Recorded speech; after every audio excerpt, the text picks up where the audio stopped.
결혼은 나의 불행을 남과 나누기 위한 제도다. 이 말은 결혼의 낭만적 이미지를 벗기고 그 본질을 날카롭게 드러낸다.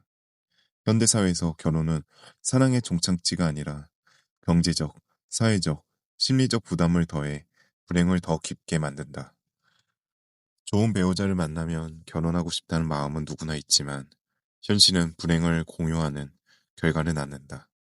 한국의 자녀 양육비는 1인당 GDP의 8배로 중국과 이탈리아를 앞설 만큼 경제적 부담이 크다. 이로 인해 결혼은 개인의 자유와 자아 실현을 제한하며 불안과 갈등을 키운다. 사회적으로는 결혼은 성공이라는 낡은 인식이 압박을 준다. 30대 미혼 여성의 62.2%는 결혼하지 않는 것에 대한 시선을 부담스러워한다고 응답했다.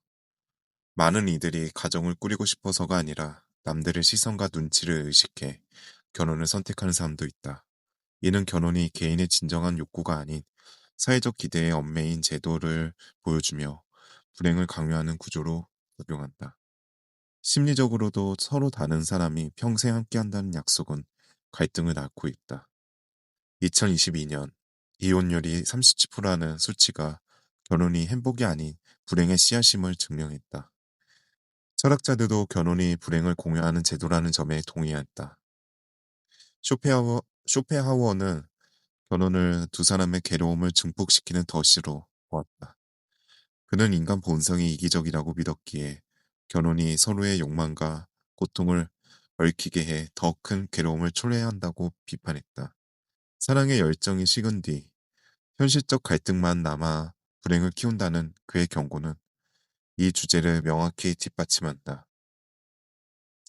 니체 역시 결혼을 개인의 자유를 구속하는 사회적 계약으로 비판하며 결혼이라는 규범이 개인의 독립적 성장을 억압한다고 보았다.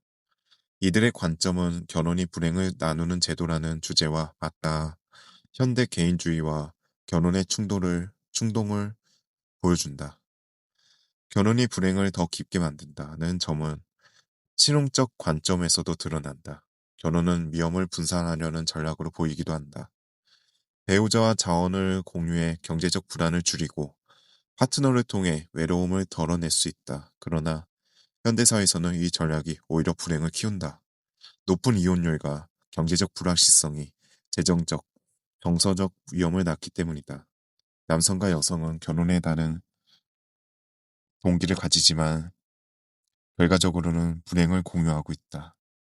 남성은 성적 욕구와 가정 꾸리기 본능으로 결혼하지만 경제적 책임에 짓눌리고 있다.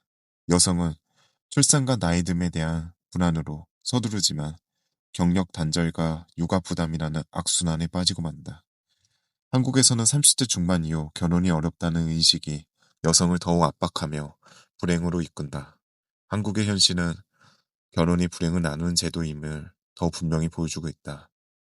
출산율은 세계 최저로 기록하고 있고 한국은 점점 비정규직이 증가하고 높은 주거비와 자녀 양육비로 가정 꾸리기가 어렵다.